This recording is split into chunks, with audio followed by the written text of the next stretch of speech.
Olá, tudo bem? Sejam todos bem-vindos ao Despertar da Consciência. Para quem não me conhece, meu nome é Lele Abdal, eu sou facilitador de mudança na vida das pessoas. Trabalho com terapias holísticas integrativas e energéticas há muito tempo. Estou aqui para ser uma contribuição na sua realidade. Espero que você esteja aberto, em estado de permissão para receber de mim. Amores do meu coração, amores do meu coração. Hoje eu estou aqui com uma pessoa sensacional. O coração chega até a saltitar melhor, maior. Vou ler aqui a biografia resumida desse ser, porque se for uma biografia de verdade eu vou ficar aqui, gente, até amanhã, porque ele é um ser assim que... Bom, mas eu vou aqui ler a biografia resumida dele. Bom, ele é uma figura, não vou falar o primeiro nome, tá? É uma figura notável no campo da metafísica, espiritualidade e desenvolvimento pessoal, com mais de 30 anos de experiência profissional. Desde os 10 anos como autodidata, sempre buscou em bibliotecas tudo que houvesse disponível sobre o poder da mente, fenômenos espirituais, inteligência emocional, e aos 14 anos frequentou como buscador a Rosa Cruz, desfrutando dos livros que ali estavam disponíveis. Com apenas 17 anos, já ministrava cursos e workshops de projeciologia e conscienciologia, buscando desbravar os mistérios da consciência humana. Fundador do seu próprio espaço de conscientização, o Entre Vidas. Cotrim conseguiu unir conceitos de diversas correntes filosóficas com um propósito comum, o crescimento e desenvolvimento humano. Que rufem os tambores, como dizia minha mãe. Que rufem os tambores, meus amores. Marcelo Cotrim. Agradeço o carinho, agradeço o carinho. Lindo. Viu? Agradeço o carinho, estou sendo muito bem recebido aqui, com carinho gigante, do Lele, da Nayara, do Jeff, todo mundo aqui do Vida e Consciência. Agradeço o carinho mesmo. Gratidão, viu? do fundo do coração, gente, de verdade. Eu sou fã num grau, assim, que não daria nem pra explicar. Por que eu sou fã num grau, amores? Porque eu acho ele sensacional, todo mundo eu acho sensacional, ok? Porém, eu me identifico muito com a linha de trabalho dele, porque, é como eu disse pra ele aqui no backstage, ele abrange tudo. Ele fala de Exu, ele fala de extraterrestre, ele fala de ocultismo, ele fala de espiritualidade, ele fala de inteligência emocional, ele fala de olhar pra dentro, ele fala de chakras, ele fala de entidades, ele fala... Percebe?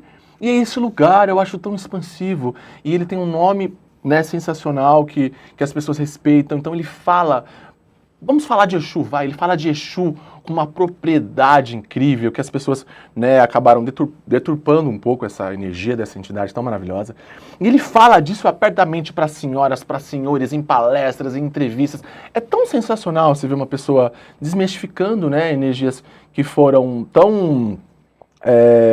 entendidas erroneamente. Então acho sensacional tudo que ele faz. Gratidão mais uma vez pelo seu serviço. Poxa, agradeço aí todo esse resumo fantástico aí, né, do meu trabalho, da minha dedicação, da minha missão, né? Exatamente. Então, eu me considero realmente um espiritualista universalista. Eu acho que é um conceito que as pessoas querem um nome para isso tudo, né? Exatamente. Então eu denomino dessa forma. Eu acho que a espiritualidade universalista busca, Lele, esse denominador comum. Mais do que juntar religiões, não é isso. É você entender como a vida funciona. O divino funciona na natureza, no cosmos, além das religiões, além dessa convenção ou tradição que a religião cria, que de uma certa maneira acaba criando, fechando também, né? Sim. Fechando em caixas, assim, né? E eu gosto de uma espiritualidade que não se prenda a dogmas. Todo dogma a gente sabe como verdade absoluta, muitas vezes sem explicações, ela impede a evolução. E para quem busca evolução tem que ser livre, né? Exatamente. Eu acho que a gente tem Esses dias eu vi uma frase bem interessante na internet. Se você precisa de religião para ser uma boa pessoa, você não é uma boa pessoa. Você é um cão adestrado. Achei interessantíssima essa frase. É só um ponto de vista, amores. Ninguém está indo aqui contra nada. Eu já congreguei de todas as religiões que vocês podem imaginar de maneira profunda e às vezes rasa também. Então, assim, eu sou a favor de tudo que leve você de encontro ao Criador. Eu sou super a favor. Porém, eu tenho ponto de vista hoje, com tudo que eu estudei, que existem outras formas. E talvez formas até mais expansivas de se conectar com a energia do Criador de tudo que é. É só um ponto de vista, não é uma verdade absoluta, ok? Se você tem uma outra verdade, está tudo bem também. Lindo ser do meu coração. Como você acessou a sua espiritualidade? Conta pra gente como que foi a sua trajetória, homem incrível. Vamos lá, Lelê. Bom, como você até começou a falar aí, mas vou dar uma aprofundada. As pessoas até me perguntam muitas vezes, Marcelo, como é que foi teu despertar? E eu não tive despertar, porque na verdade desde criança, eu já olhava a vida com outros olhos. Eu me interessava demais tudo que tinha a ver com outras dimensões, com fenômenos mediúnicos ou paranormais, né? Também se identifica com isso, né? Muito. Então eu sempre tive isso, Lelê, era muito natural, muito intrínseco. Eu lembro que com 8 anos de idade, 7, 8 anos de idade, eu parava à noite num corredor escuro da minha casa, né, com meus pais, meu irmão, e eu ficava ali olhando para desenvolver minha clarividência para ver as entidades. Naturalmente, com 8 anos de idade, mas não é que eu via, eu procurava desenvolver a vidência. Tá, entendi. Eu tinha a intuição que eu conseguiria se eu me concentrasse e fizesse uma meditação ali. Então eu tinha isso de praticar exercícios. Eu lembro que eu aprendi lá pelos 9, 10 anos de idade, em algum lugar, alguma revista, talvez a Planeta da época, né, que era muito importante, ou algum livro que eu li, que eu ia nas bibliotecas, não tinha dinheiro, mas pegava ali os livros da biblioteca e tal, e lendo tudo que havia sobre espiritismo, espiritualidade, parapsicologia, né? A parapsicologia era muito falada. Sim, era muito em alta naquela época. Muito, né? E aí eu lembro que eu também fazia exercícios de movimentação de objetos. Falava, puxa, eu também posso, todo mundo pode. Eu já tentei também fazer movimentação de objetos. Você fez também? Não lembrava disso agora, sim. Pois é. Sim. Eu fiz aquele que você faz um tipo de uma dobradura, põe numa agulha e numa rolha. Mas você conseguiu? Eu consegui. Eu não. E aí, olha que interessante. Não deu eu certo. Reproduzi, Lelê, esse exercício agora num curso, cara. Olha que maravilhoso. Eu fiz num curso, as pessoas ficaram encantadas. Eu falei, olha que coisa, uma coisa que eu então fazia... toma colher? Não, entortar a colher não. Eu achava... Nossa, eu juro que eu tinha entendido eu isso. Tentei. Não, eu fiquei movimentando, era um papel que ficava apoiado numa agulha, assim. Então era uma coisa mais sutil. O da colher, eu acompanhei, né, pela minha época, como é que era o chamava Uri Geller, né? Sim. Uri Geller. Uri Geller. Né? Ele depois virou meio, acho que um guru, assim. Que entortava, né? Mas ele ficava lá no Fantástico, né? Mostrando como é que entortava a colher. Eu ficava tentando, mas a gente sabe que é possível. Sim. Mas também existe muito ilusionismo nessas coisas. Existe. Né? Sabe que eu fui dar um curso uma vez de energia pleiadiana no interior, e na casa dessa senhora que foi dado o curso, ela entortava colheres. Não entortou na minha frente, mas ela tinha lá várias colheres entortadas e eu super acreditei, eu achei sensacional. Que maravilhoso isso, né? A gente poder acessar esses poderes, né? Pois é. E a gente fala que é uma coisa sobrenatural, não é sobrenatural, é natural, amores. É um dom de todas as pessoas, mediunidade, essa coisa de, né, você poder ver espíritos, telepatia, tudo é natural. A gente precisa naturalizar esses processos, para que a gente não tenha tanto medo assim. O que acontece, né, Lelê, é que as pessoas têm perfis psicológicos diferentes. O que eu consegui compreender? O que determina um ser ter uma viagem astral, ter mais facilidade de fazer viagem astral, o outro para incorporar, o outro para ser um ectoplasta e movimentar objetos, o que define isso só é a personalidade. Porque o potencial todo mundo tem. Mas a personalidade manda nos chakras que você desenvolve. Faz todo sentido. Entendeu? E no sentido, por exemplo, existem no total aproximadamente 160 fenômenos parapsíquicos. Então, por exemplo, você pode ter provavelmente uns 15, 20, 30 desenvolvidos, mas você tem 160 em potencial para desenvolver. Eu também devo ter aí os meus 30 fenômenos mais ou menos desenvolvidos. 35, 40. Dá uns 50. Mas assim, o potencial é grande. Então todo mundo pode desenvolver tudo, mas porque as pessoas não têm tudo desenvolvido? Pela personalidade. Olha que interessante. Isso daí é legal entender, eu queria entender o porquê. E no meu estudo, na minha pesquisa, eu fui compreendendo isso. Nunca ouvi ninguém falar, achei super interessante. Gratidão por esse aclaramento aí pra gente. Mas completando, desculpa, a resposta, que isso? Daí na adolescência eu lembro de participar aos 14 a 15 anos de um curso de parapsicologia, com técnicas também, com um professor da época chamado Sidney de Moraes. E seus pais deixavam? Ah, sim. Eles, na Legal. verdade, não seguiam religião nenhuma, mas Que também legal. eram Eram abertos. totalmente tranquilos assim com isso.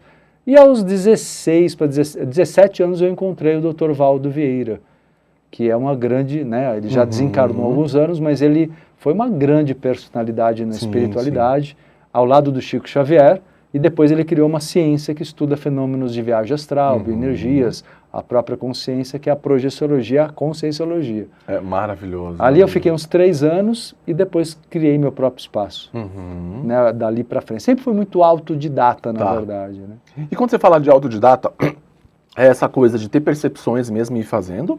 Ou é lendo e aplicando, lendo e aplicando?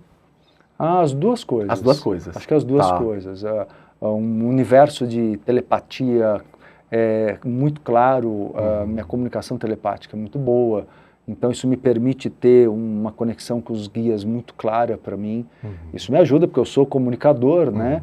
Eu dou muitas aulas, palestras e então, na verdade... Lindamente, aliás.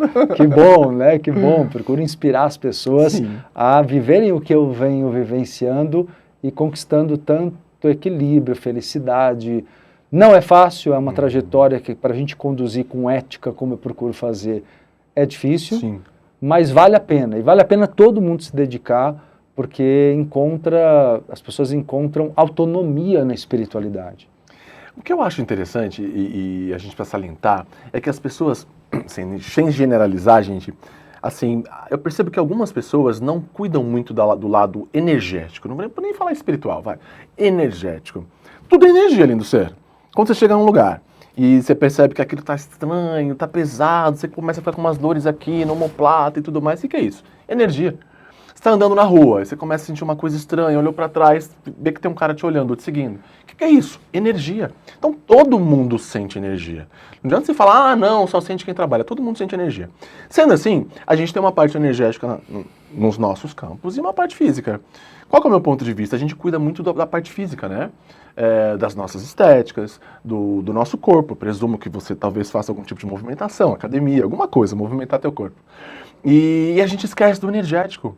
A gente precisa cuidar do energético. Como, gente? Como que você já ouviu muitas vezes. Você precisa receber terapia energética, você precisa fazer meditação. Se você não quiser receber terapia energética, mas só meditar todos os dias, cuidar da sua respiração, uma respiração ativa, eu te garanto que você já vai ter um espaço muito diferente, assim, mais assertivo nas suas emoções. A gente precisa também, que é uma coisa que o Marcelo fala muito lindamente também, é ter um tipo de mais clareza nas nossas emoções. A gente não tem clareza emocional. Se a gente não tem clareza emocional, a gente não consegue se comunicar bem, né? Porque tá tudo interligado. Então, amores, espero que esse programa, né, e todos esses outros programas que virão, seja uma contribuição para que você possa olhar para esse espaço. Poxa, e se eu começar a olhar para o energético? Poxa, e se eu começar a olhar com mais afinco para esse espaço de que somos seres vibracionais e a linguagem do universo é, né, esse espaço vibracional. Se a linguagem do universo é vibracional, você precisa cuidar do quê? Da sua vibração, dos seus pensamentos, dos seus sentimentos e das suas emoções. Dessa forma, você tende a ficar muito menos doente até. Aliás, você tende a nem ficar doente. Você tende a viver pelo menos 120 anos. Vai por mim. Amado, como que é o seu trabalho na área vibracional e espiritual, assim? Porque eu sei que você escreve livro, você dá palestra e tudo mais, tem um monte de entrevista incrível, tem rádio. Mas como de fato é o seu trabalho? O que você faz? Conta pra gente. Bom, eu tenho hoje, estava até comentando contigo antes do início aqui, nem sei com exatidão, mas acho que são uns 60 cursos e uns 70 workshops. São muitas temáticas ligadas à área comportamental, psicológica, a metafísica, envolvendo lei da atração, mas com muita profundidade, e a parte espiritual, né, que sempre foi uma trajetória minha, da minha história inteira de vida, como eu estava explicando. Então eu desenvolvo cursos e sempre muito práticos, muitos exercícios práticos. E os exercícios envolvem sempre o domínio bioenergético, técnicas meditativas. Eu tenho muitos exercícios nos cursos em aula e até em áudios separados em que as pessoas treinam. Isso que você estava estimulando as pessoas agora, eu falo muito com os meus alunos a importância de criar o hábito diário.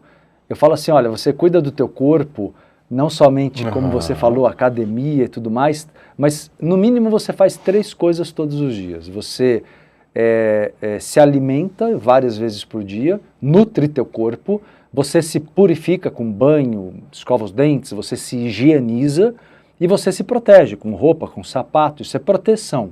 E essas 3 coisas são autopasses básicos que as pessoas devem fazer todos os dias, no nível energético.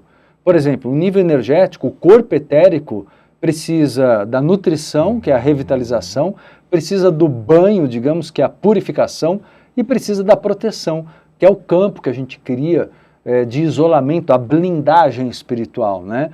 Então, o meu trabalho na prática envolve muitos cursos, muita orientação, mas eu nunca fico só na teoria, muitos exercícios práticos também. Isso é sensacional. Para que as pessoas sintam. Eu sempre falo muito, Lelê, você tem que sentir, eu quero que você sinta e seja independente. Você não vai precisar ir a um centro quando você não estiver bem. Não precisa alguém dar banho em você, entendeu? Você pode se purificar sozinho, né? É aquilo que eu falava da autonomia. E vai muito além disso, esse é o primeiro passo, na verdade. Depois é contato com teus guias, é saber que você tem uma missão encarnatória pré-estabelecida. Então, eu procuro passar muito isso para as pessoas, a consciência de que a vida tem um propósito e tem uma programação pré-estabelecida no plano astral, no período entre vidas. Incrível. Que, aliás, eu dou nome ao meu espaço de espaço entre vidas, né? Justamente porque eu falo que é uma bandeira, assim, que eu trago muito forte, que é fazer as pessoas lembrarem, Lelê, que elas estão aqui num ciclo, mas elas prepararam isso antes, lá no plano espiritual. Sim. Gente, preciso falar disso aqui. Eu vou ficar falando o tempo inteiro bem nesse homem, porque é isso. Mas, ó, que vem comigo, ó. Você percebe como, sem querer entrar em julgamento, né, só trazendo uma percepção, você percebe como, às vezes, a gente vê aí dirigentes, né, de, enfim, religiões distintas, como eles estão sempre meio que, às vezes, né, trazendo você num espaço de sempre ficar dependente. Você precisa vir aqui, você precisa falar comigo, você precisa fazer tal coisa.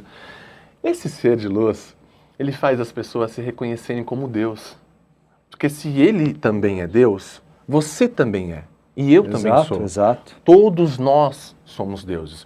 E a ideia de um ótimo facilitador de consciência, ou facilitador de mudança, facilitador consciencial, é uma pessoa que faz a pessoa se reconhecer como Deus. Esse é o lugar, né? O que eu faço, você também faz. Isso é tão maravilhoso, tão profundo. Ai, é isso. Tem uma frase, Lelê, sobre isso, né? Quando as pessoas me perguntam, e Deus, como que você explica Deus? Né? Primeiro eu gosto de deixar, vou até aprofundar o que você falou aqui, tá? Dentro do meu olhar. Primeiro, as pessoas precisam entender que nunca existiu na história humana um Deus superior que surgiu e se mostrou. Isso não existe.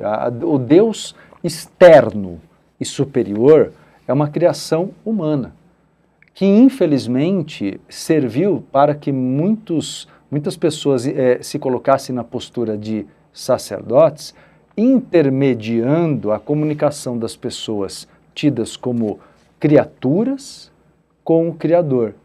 E não existe uma criatura, sinto muito quebrar a ilusão de muitos, mas não existe um Criador, porque você é o divino, é a totalidade. A ideia de Criador, se você parar para prestar atenção, subentende a ideia de que você é uma criatura inferior. Sim. Entende? Então, na verdade, o que existe é a totalidade. Então, tem uma frase do hinduísmo que eu gosto muito para traduzir o que eu entendo por Deus, e que diz assim: não é que exista um só Deus, é que não há nada fora de Deus. Eu acho lindo isso, eu falo isso todos os dias. Então é isso, né? Ele já entregou tudo, acabamos o programa. Mas não é muito forte isso? Maravilhoso. Porque assim, não tem nada fora de Deus, então como eu vou tratar Deus como um ser superior? Deus sou eu, é você, é o reino mineral, vegetal, animal, o cosmos. Não há nada fora de Deus. Repete de novo. Não é que exista um só Deus, porque senão você vai acreditar que sempre tem o Deus da religião, o Deus católico, o Deus do judaísmo, do islamismo. Então, repetindo, não é que exista um só Deus, é que não há nada fora de Deus. Tá bom para você? E simplesmente, se você olha do ponto de vista científico, tudo começa no mesmo momento no Big Bang. O universo inteiro. Então, realmente, é uma única força. Até do ponto de vista científico falando, entende? Sim. As dimensões são criadas ali, né? Naquele momento, nós somos gotas de Deus. Então, gota de oceano também é oceano. E nós, enquanto centelhas de Deus, fragmentos fractais de Deus, somos deuses. Só que qual é a grande questão que as pessoas às vezes não entendem, Lelê? É que nós temos uma condição humana onde a nossa centelha ela está ganhando autoconsciência. Sim. Porque a gente está vindo de um processo, se me permite aprofundar esse detalhe... Por favor, eu tô aqui assim, Amador. Pode falar. A evolução, olha só, a gente vem do nível inconsciente do universo. O universo no reino mineral é inconsciente, claro, mas é vivo. A teosofia, por exemplo, ela trata, que é o ocultismo, o reino mineral como vida. Uma pedra é vida.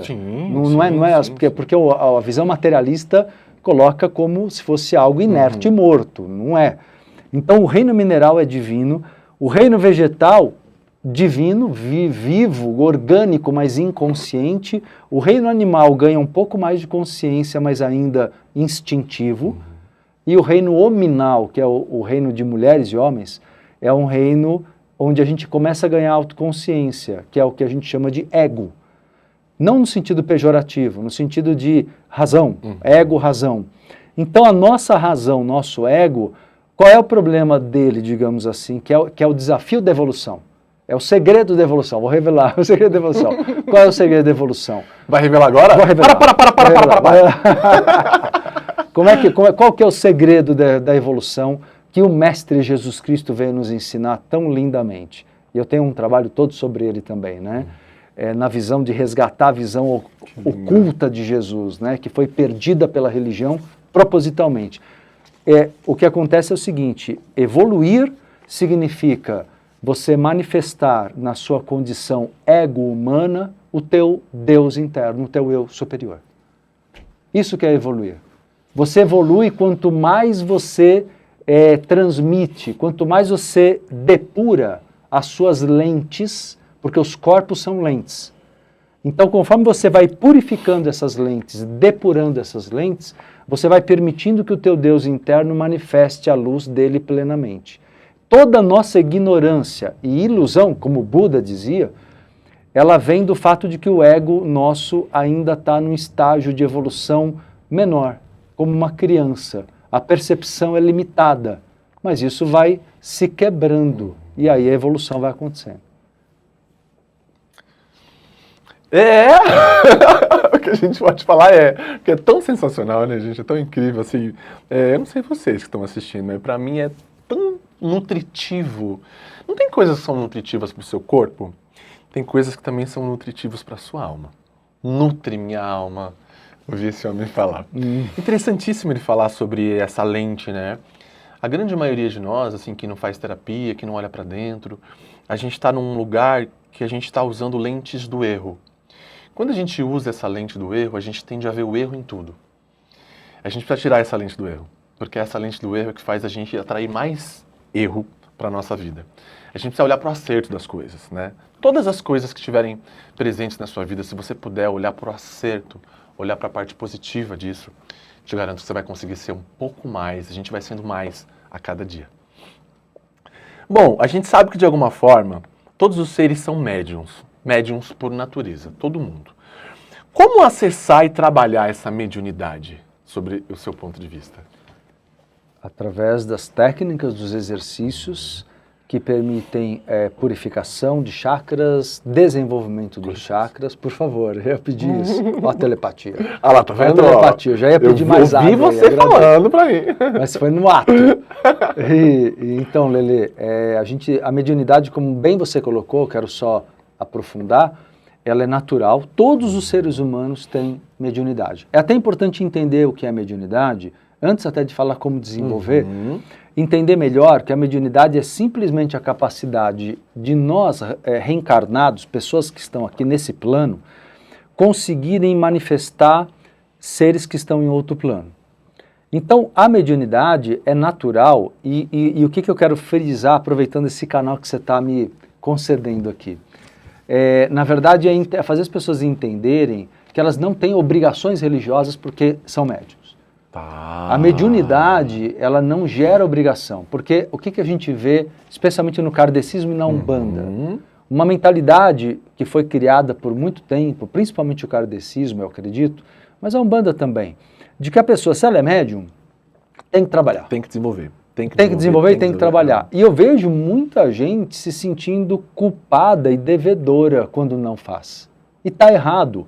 Você é livre. A mediunidade, ela pode ser... Eu gosto de ensinar o desenvolvimento mediúnico, Lelê, de maneira consciente, lúcida, sem essa de inconsciência. Não precisa disso. É possível você ser consciente, com isso você aprende muito mais, com isso você tem melhores chances até de fazer um excelente trabalho mediúnico. A visão da inconsciência como sendo algo ideal é uma mentalidade antiga, de que o médium poderia transmitir com maior fidelidade a comunicação. O que não é verdade, porque a pessoa não é totalmente inconsciente, ela apenas não lembra depois. Entendeu? Sim. Ser bem consciente... Ou lembra de metade. Exato, lembra de uma parte, mas a energia é dela, ela de qualquer maneira, as lentes são dela, ou seja, os corpos são dela. E eu tô falando isso, gente, com propriedade de fala, porque eu também incorporo. Então, exato, né? Eu sei do que ele tá falando. Esse é um assunto que você viveu muito, né? E vive muito, né? Então, na verdade, assim, primeiro eu queria deixar muito claro para as pessoas que eu não estou falando de uma mediunidade religiosa. Ninguém, olha, eu acho legal falar porque quando eu vejo que eu falo isso numa live, eu vejo quanto é libertador para as pessoas. Você não tem que trabalhar com a mediunidade dentro de um centro. O que você precisa é cuidar dela, é equilibrá-la, é cuidar das suas energias para você ficar bem. E a partir daí você vai perceber que a mediunidade pode te favorecer no teu trabalho, na tua profissão, seja qual for. Na tua vida, nas suas relações humanas. Quer dizer, ela vai te ajudar a ser um ser humano melhor de qualquer maneira. Isso eu acho importante porque também gera liberdade. Sim. Né? Agora, dentro desse entendimento, a mediunidade, na minha visão, deve ser desenvolvida e dominada por todas as pessoas. Não importando, como eu disse, não é nada ligado à religião. É para a vida, é para o teu progresso, é para você despertar os teus dons e cumprir tua missão encarnatória. Melhor, porque você vai ter amparo, você vai ter entidades de luz te ajudando. Então, eu vejo a mediunidade como necessária e o desenvolvimento dela através de meditações guiadas, exercícios de incorporação consciente. Então, existem inúmeras técnicas que propiciam esse desenvolvimento, né? Tem um fator da mediunidade, eu até tenho um curso chamado Frequências. Por quê? Porque as pessoas elas trabalham a incorporação ali para ativação de frequências, para elevação de frequências e conexão com vidas anteriores ligadas àquela civilização daquela linha. Por exemplo, linha de gregos, linha de egípcios, linha de romanos, né? Incrível. Ou uma linha como aqui regional nossa, linha de baianos, linha de boiadeiros. Então, quando se trabalha com essas incorporações, o que eu ensino nesse trabalho? Que as pessoas podem fazer isso para ativar dons. Que, como eu disse, não é uma incorporação que gera uma obrigação de fazer caridade dentro de um centro. Que, na minha visão, é uma indução a um compromisso que nem todo mundo quer. Exatamente. Eu preciso fazer um aspa, gente. Você tem noção que você consegue ativar um dom em você? Esses dias eu me tornei amigo de uma pessoa sensacional e tudo mais. E ele tinha um dom lá, um dom X, que eu olhava e falava, nossa, que facilidade de fazer isso, né? Era algo que eu sempre gostaria de fazer. É algo terreno, né? Aqui do mundo, como a gente fala brincando. E eu achava super difícil fazer aquilo, é desafiador, vamos dizer assim. Difícil é uma crença limitante, eu achava desafiador. E aí eu fui vendo ele fazendo, eu falei, me ensina. E um dia ele me falou, mas mesmo assim não ficou leve no meu campo, falei, puxa, jamais, né? Só que quando veio essa palavra jamais, eu já fui lá e fui me desafiar. Por quê? Porque eu não aceito em mim ter nenhum tipo de crença limitante. Eu posso tudo. E você também pode tudo. Então que maravilhoso. Com 43 anos, em 2 meses de olhando essa pessoa fazendo aquilo, eu fui pedindo para o Criador, universo, Deus, ative em mim esse dom. O universo ative em mim esse dom. E fui começando a olhar, né, como a pessoa fazia aquilo, e fui começando a treinando fazer igual, e deu certo. Hoje em dia eu já cocriei acho que umas 6 coisas daquela que aquela pessoa também faz. E eu achei sensacional. Isso não é inveja, gente, é admiração. Você pode... eu sei que é uma linha tênue, mas foi admiração. Eu olhava e falava, nossa, que encantador, né? Eu queria ter esse dom também, olha que sensacional. E fui pedindo, admirando, percebe? Então, quais são as coisas que estão na sua realidade que você gostaria de ter, ao invés de você admirar, você está julgando? Lembra que todas as vezes quando você julga, você afasta aquilo de você. Então, começa a admirar. Viu uma pessoa que tem alguma coisa que você ainda não tem na sua realidade? Admira, abençoa, fala para o Criador que você também quer aquele dom, para aquilo começar a chegar perto de você. Tudo é energia, tudo é vibração. Não é verdade? É verdade, é verdade. Eu acho que esse é o caminho, e o caminho da admiração é o caminho que permite a admiração, eu vou até falar um pouquinho do lado psicológico, né? Quando a gente, desde criança, a gente se projeta no pai, na mãe, inconscientemente a gente copia, e quando copia, se desenvolve. A questão é que não é ensinado às vezes para a criança que esse mecanismo de projeção psicológica, ele pode ser feito em forma de admiração para que ela cresça se valorizando na sua individualidade. Quando a criança é muito criticada, quando a criança não é valorizada, ela se projeta, mas aí ela inveja. Essa é interessante, que a inveja vem de uma falta de valorização. Então a pessoa se sente tão incapaz. Faz todo sentido. Entendeu? Ela se sente tão incapaz, porque a projeção ela é um mecanismo natural. Nós nos projetamos uns nos outros, e isso permite que a gente aprenda uns com os outros. Mas quando a educação rouba a individualidade, né, porque não fortalece, pelo contrário, enfraquece o indivíduo, ele acaba desencadeando o mecanismo de inveja. Então, é por isso que é interessante, é legal você falar, porque todo mundo tem um lado que ainda pode invejar e parte da tua insegurança, né? Então é muito importante as pessoas aproveitarem isso e se curarem disso, porque é possível, com alto amor, com alta valorização. Como que faz para... Nossa, você entrou num assunto muito interessante que eu acho que eu nunca nem falei em nenhum programa, nenhum podcast, inveja. Tem assuntos que são meio tabus, né, gente, que as pessoas não falam muito, né? Inveja, arrasta pra cima, como a gente fala, que é o morrer. São assuntos meio tabus, né, que a gente não fala. Inveja, olha que interessante. Como que a gente faz, Marcelo, sobre a sua ótica, assim, você como facilitador de consciência, como que uma pessoa que se percebe nesse lugar, bom, primeiro de tudo você precisa se perceber, lindo ser. A única forma que a gente tem de curar qualquer coisa é quando você admite aquilo pra você. Não que você é aquilo está em você. Se está é passageiro, se é para sempre. Então, primeiro admita, né? Puta, isso aqui tá em mim, né? Putz, isso aqui está em mim. Ok, você tá sentindo inveja. E aí? Uma pessoa se percebeu invejosa. Por muitos anos da vida dela, um exemplo. Tô brincando. Mas uma pessoa se percebeu ali na inveja. Toda hora ela tá percebendo que ela tem inveja. Não é admiração, é inveja. Como que ela faz, assim? O que você indicaria para uma pessoa fazer para ela soltar ou ter mais consciência desse espaço? Qual seria a sua dica, amor? Cara, é isso que eu estava colocando. Auto-amor e autovalorização, para ser bem objetivo.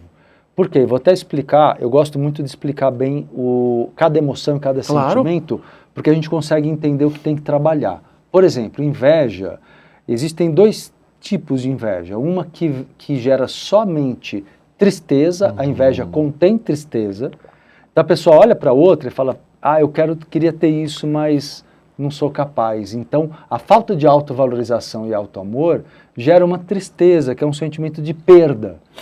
Tipo, eu nunca pude, nunca poderei ter isso. Agora, tem aquela inveja que, além de tristeza, a pessoa tem um sentimento de injustiça, então ela sente raiva. E aí é aquela inveja destrutiva, que a pessoa ataca a outra. Ataca mesmo energeticamente.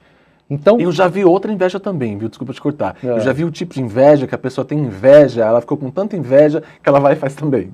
Eu já vi. Eu não tô falando que é o meu caso, gente, o meu foi admiração, juro pra vocês. Mas eu já vi pessoas que são, sei lá, que estão no espaço da inveja mesmo. Ela conseguiu? Para só um pouquinho. E a pessoa vai lá e faz também. Sabe o que acontece? Isso que você está falando vem da competição. Competição. É a competição. Tá. Então a pessoa ela está numa postura de injustiça, tem a ver com essa coisa da raiva e da injustiça. você colocou bem um outro ponto, que é o fato de que a pessoa entra num processo competitivo. Ela fala, é injusto, eu tenho que ser melhor, eu tenho que chamar mais atenção, sei lá eu o quê. Então, na verdade, você tem toda a razão. Isso vem de uma postura competitiva comum no invejoso, especialmente esse invejoso mais agressivo, né? O mais passivo vai para a tristeza, o mais agressivo vai para esse lado de destruir ou competir, que não deixa de ser uma forma de destruir. Sim. Eu quero superar o outro, eu quero anular o outro, eu quero que o outro fracasse, entendeu? Então a inveja parte muito disso, e pegando o outro lado da história, como se proteger, né? As pessoas perguntam muito isso também. Independentemente de que a espiritualidade nos dá muitos recursos energéticos de defesa, nenhum vai funcionar por muito tempo se a pessoa não tiver o domínio sobre si. Então, você se proteger da inveja, ainda, repito, que as técnicas energéticas, tem um campo de proteção que a gente chama campo de luz azul, né? Que ele é meio que fundamental em tudo, assim, é para tudo, é um coringa. É um exercício que sempre é o término de qualquer meditação, porque ele precisa te fechar teus chakras, né? Não te deixar de corpo aberto. Mas, uma coisa bem importante é que você, para não ser vulnerável à inveja, porque a inveja você não controla. Quando as pessoas dizem assim, Lelê, será que eu estou atraindo inveja? Não, você não está, porque a inveja não depende de você. Não é uma coisa que se atrai, ela sempre vai existir. É uma coisa que se está vulnerável ou não, mas você não atrai ela em si, entende? O que você pode é estar em equilíbrio. Então, o que mais te protege da inveja é você se apropriar do seu valor. Quanto mais você está no teu eixo, no teu centro, dono do teu valor, ninguém tem como roubar a tua energia. Você quer ser roubado, né, entre aspas, por que você se deixaria roubar? Sim. Por insegurança. Porque fica olhando para os outros, procurando ver se alguém está achando ruim no seu modo de ser, te criticando. Validação, né? Validação. A insegurança abre teus canais energéticos e te deixa totalmente vulnerável. É aí que a inveja entra. Sensacional, sensacional, sensacional. Amado, essa pergunta é bem polêmica, amores, bem polêmica mesmo. Quem tá aí assistindo, que tem algum ponto de vista com religião, baixa suas barreiras, baixa sua resistência, se é que você tem, né, lindo ser? Entra no espaço do e se. Peraí, deixa eu baixar minhas barreiras aqui. E se o que esse cara tá dizendo aí, o que esses rapazes estão falando aí for uma contribuição para mim? Só esse lugar já tá bom. Marcelo, coisa linda do nosso coração. O que Exu representa para você? E como que a gente pode desmistificar essa energia dessa entidade que foi tão mal entendida? Com certeza. Maravilhoso você puxar esse assunto. Quer ver que você é admirador deles também. Demais! Olha, eu vim até com kimono, gente, meio africano, lindo, por ele. lindo, Foi por lindo. ele. Muito lindo mesmo. Lindo é muito você, lindo. para. Mas olha, vou dizer, Exu, ele tem 3 aspectos de Exu que eu gosto de ensinar para as pessoas, para entenderem de verdade Exu. E só pra gente entender aqui, só fazendo aspas, quando você está falando de Exu, você está falando de Exu entidade, não Exu orixá. Não, por isso que eu vou falar dos 3 aspectos. Desculpa, que engloba essa diferença. Tá bom. Exatamente, tá? Existe Exu energia, que é orixá. Né? A palavra ori é cabeça, uma referência ao chakra coronário. Chá, como axé, luz, energia, é a luz que ilumina teu ori, teu chakra da coroa. Você bem sabe que você tem muito conhecimento sobre isso, mas muita gente não sabe o termo, a palavra. Então, orixá, mesmo que ele seja representado na mitologia africana, ao qual eu tenho um estudo enorme e admiração, assim, amo a mitologia africana, porque temos que considerar que a mitologia africana é a mais importante no Brasil. A mitologia indígena é pouquíssimo conhecida, mesmo sendo muito linda. Mas assim, então eu acho que é importante, a mitologia africana se torna uma mitologia muito cotidiana, né? Sim, amor. E é uma forma que fica mais simples até ensinar para as pessoas sobre as 7 forças, que eu já chego já aí. Mas, por exemplo, orixá, então, mesmo tendo uma representação de uma divindade, divindade é um mito sobre uma energia.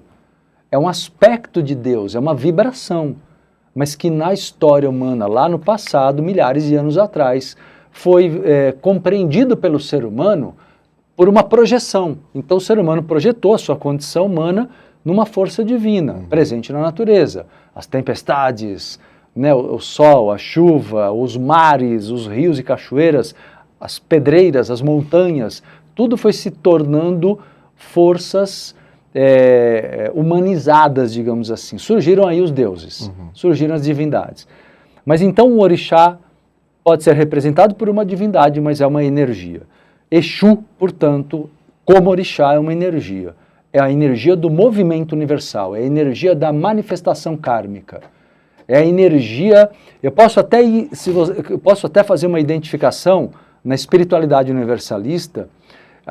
Eu identifico o Exu como sendo a energia de manifestação do universo. Ou seja, você tem no universo duas coisas essenciais. Estou trazendo um pouquinho do ocultismo para falar de Exu, tá? Amo. Você tem no universo duas coisas essenciais. Você tem a ideação, que seriam os 7 raios, ou 7 forças, e você tem Exu, que é também chamado de Kundalini. É a mesma coisa. Então essa energia, no Big Bang, fez o universo se manifestar. Tudo que é manifestação, tudo que é movimento kármico, é presença da energia Exu, né?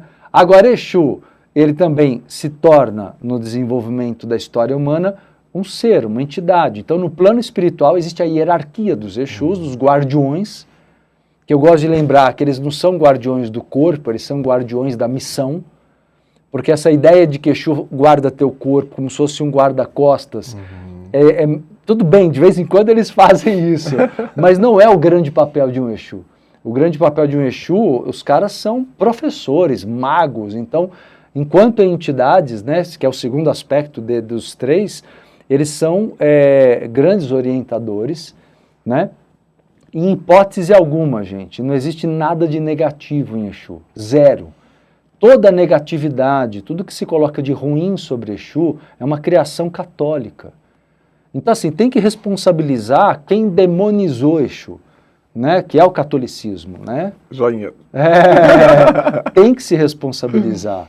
Porque as pessoas, tudo que se ouve falar de negativo sobre Exu vem da distorção proposital do catolicismo, desde que o catolicismo chegou na África, antes de vir para o Brasil. Isso já começou lá, todo o ataque, toda a distorção.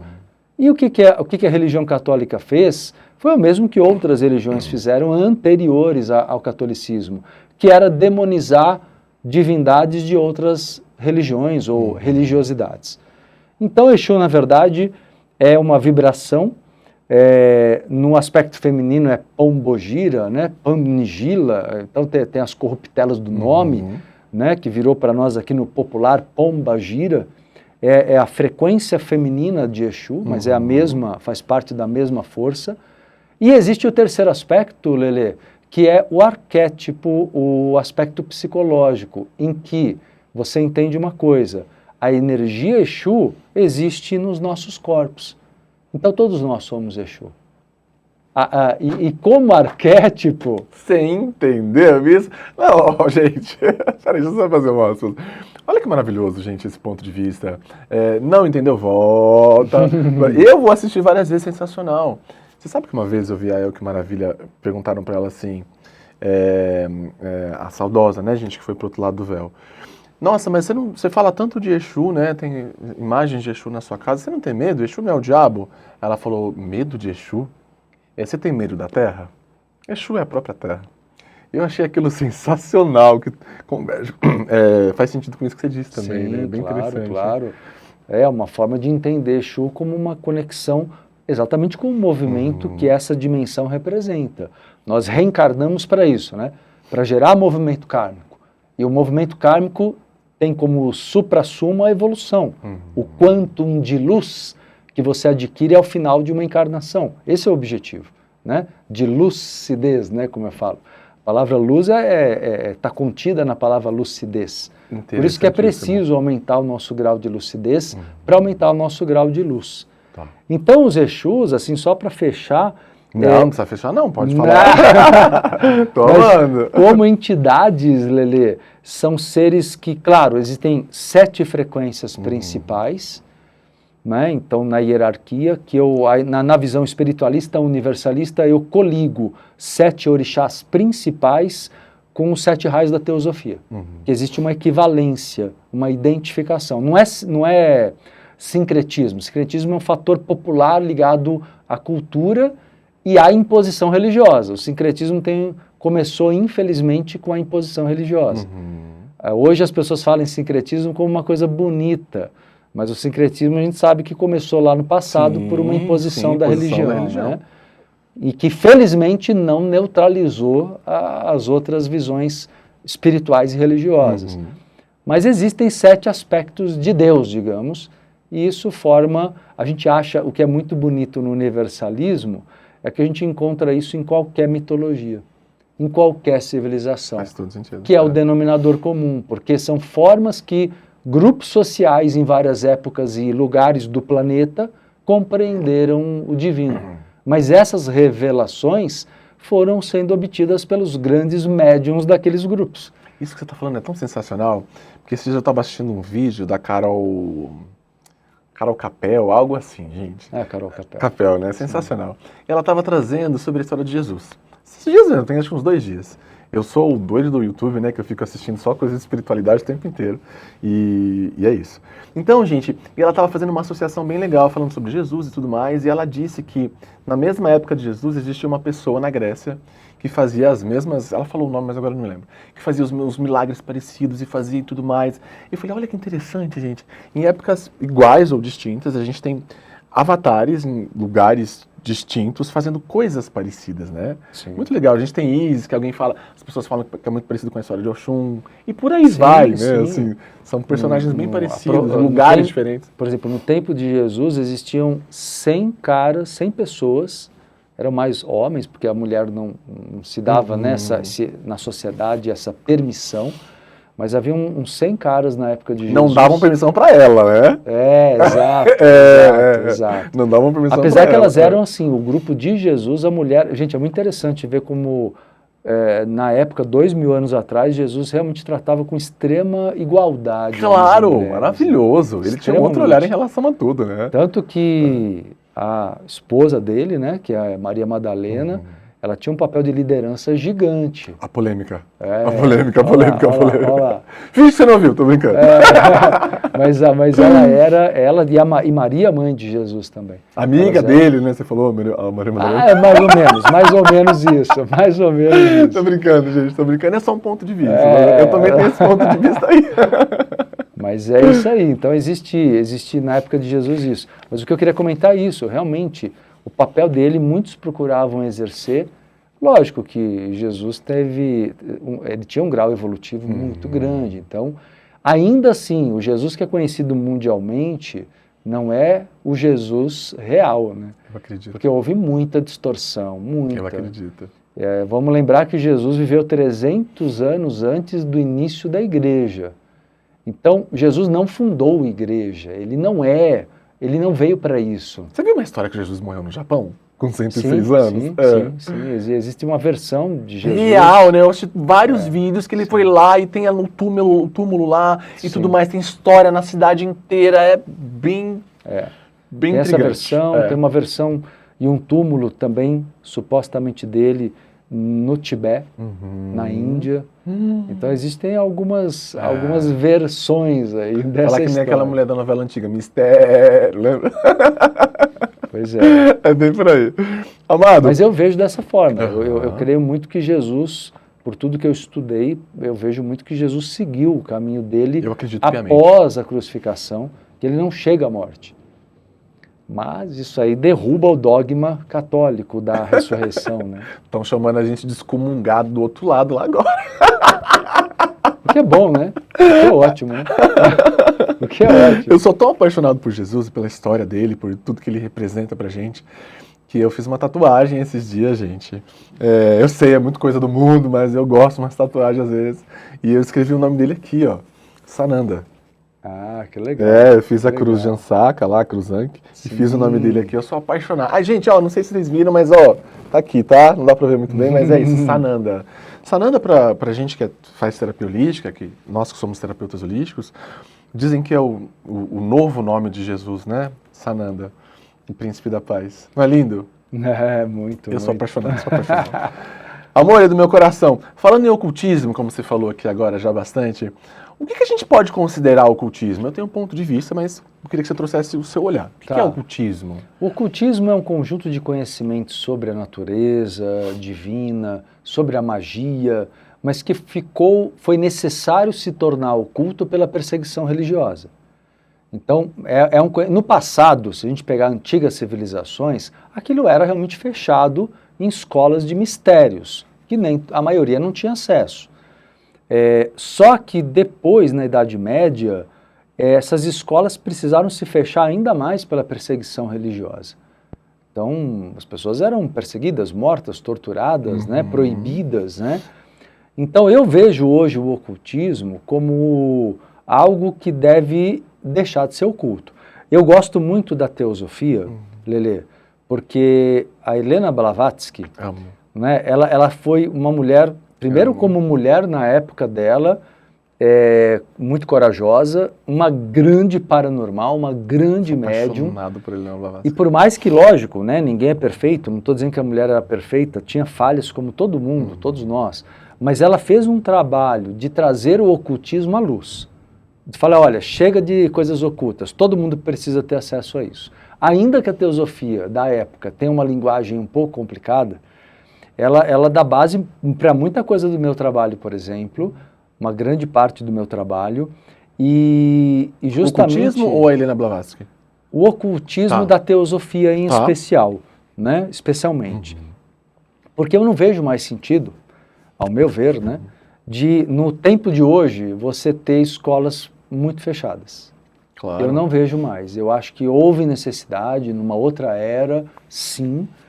Então, quando falamos ocultismo, eu vejo como um conhecimento que ficou por muito tempo preservado, necessariamente, e que vem sendo aberto gradualmente. Mas como é uma coisa que não se tornou popular, e as religiões ainda atacam, ainda negam, então existe muita dificuldade desse conhecimento ser explicado e as pessoas terem acesso sem preconceito.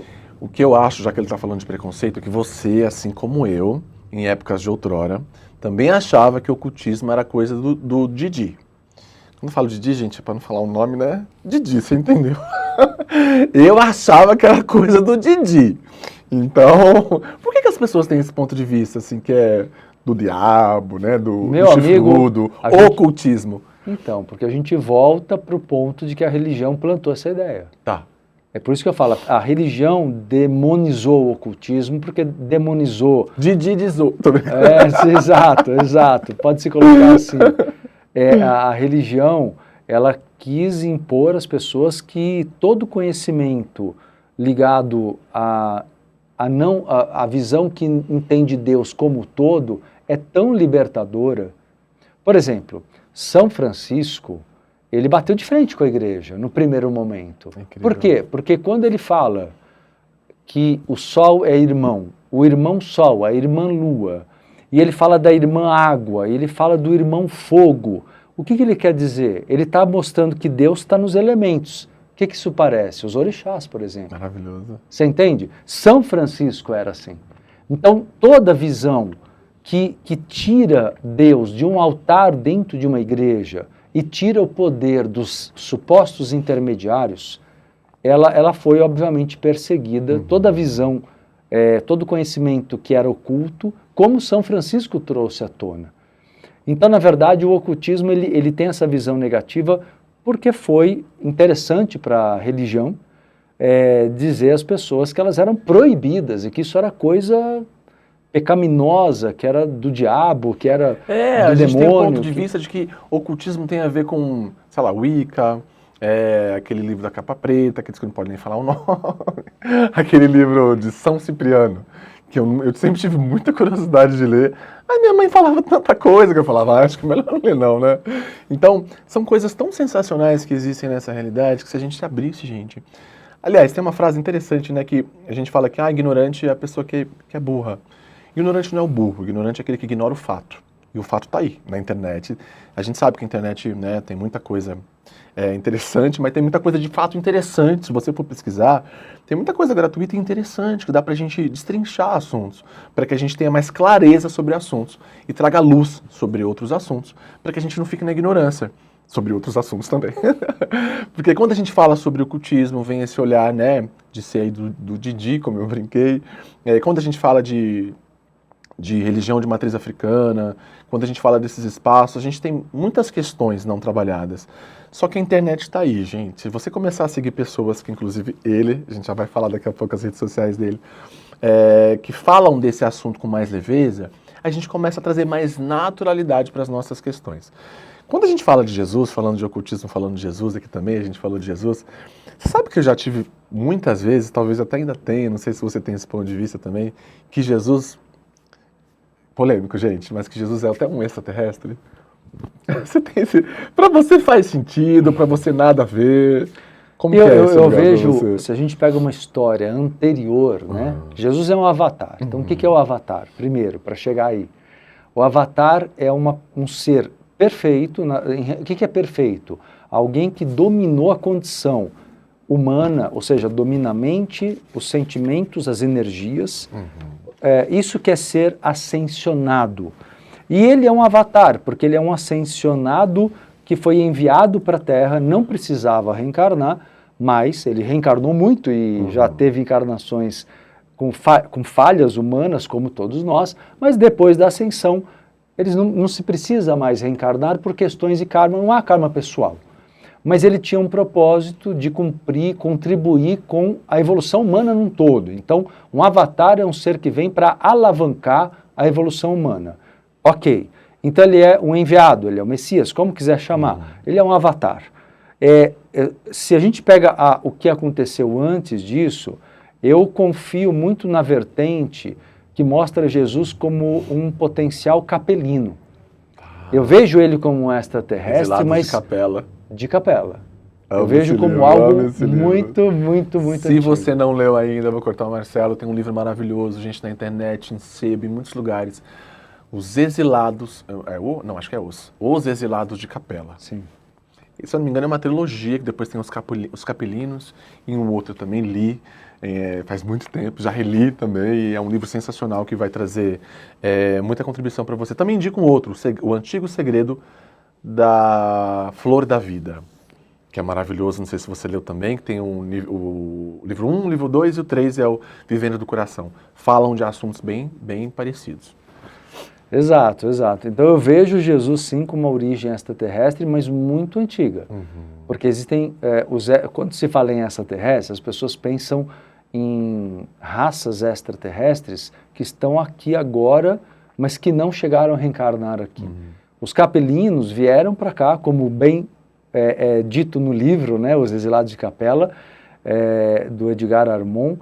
Então, realmente, eles vieram para cá para reencarnar aqui e participar do processo evolutivo desde muito tempo atrás. Então, a gente consegue entender que sim, mas nesse nível de entendimento, Lelê, a gente vê que nós também possivelmente somos extraterrestres. Sim. Né? Então, quer dizer que, na verdade, difícil você falar de um ser humano que começou aqui. Por quê?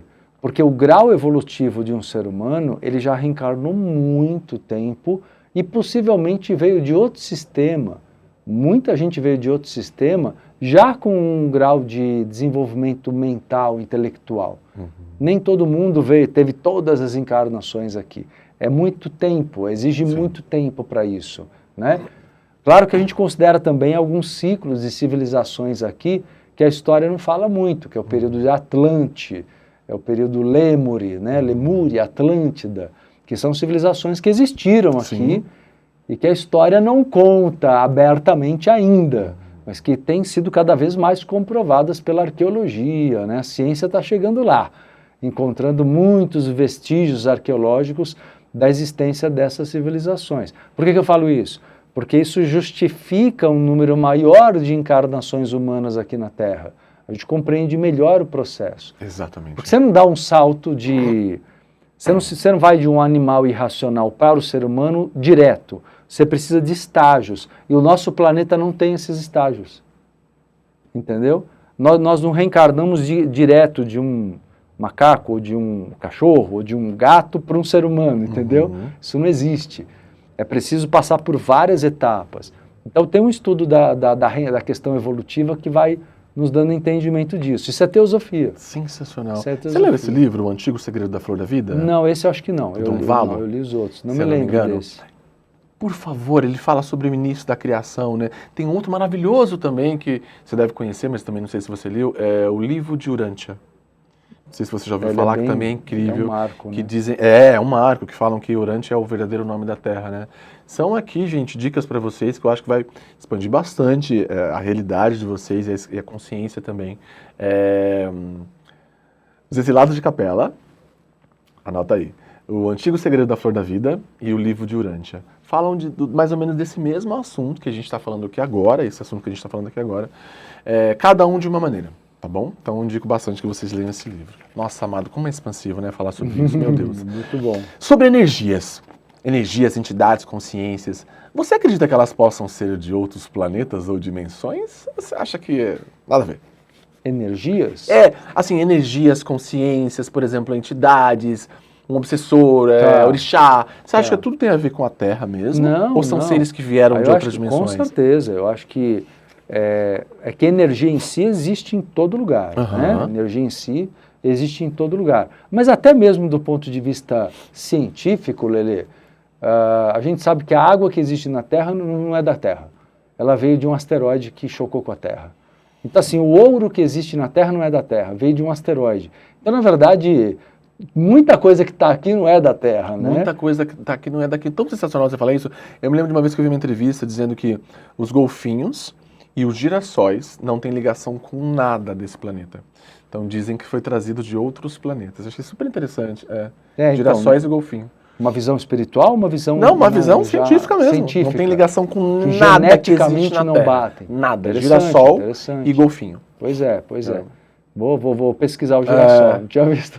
Eu sempre dou girassol para as pessoas já falando assim, girassol são plantas trazidas de outros planetas. E você também. Eu sempre faço assim. Ótimo. Mas voltando à tua questão, falando de entidades, sem sombra de dúvida.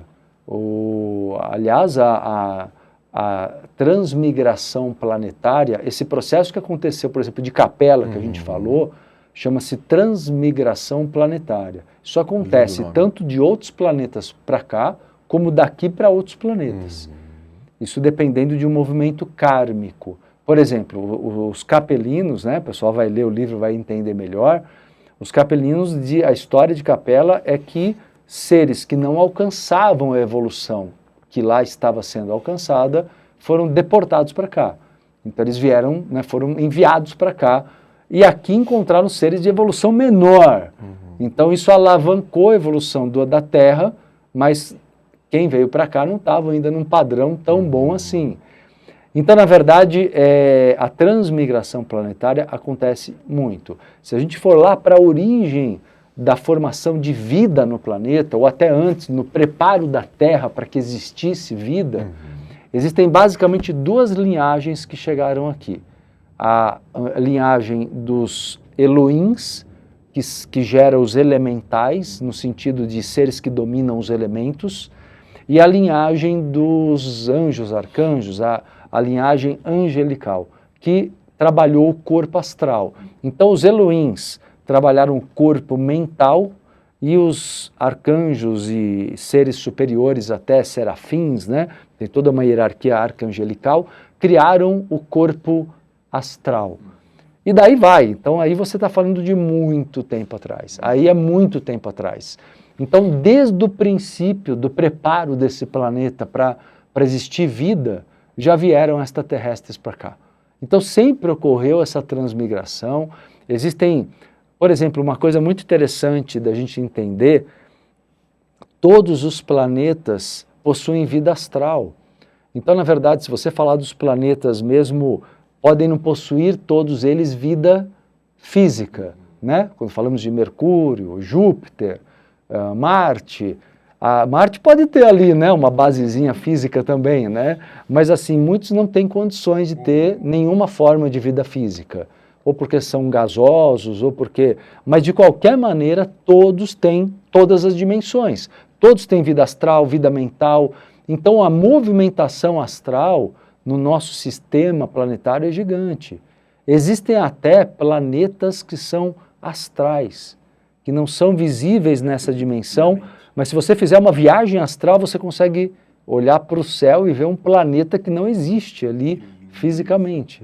Amado, vocês sabem que tem um planeta, né, que eu vi esses dias na TV, que encontraram aí um planeta chamado exoplaneta. Eles apelidaram, nomearam, né, de exoplaneta.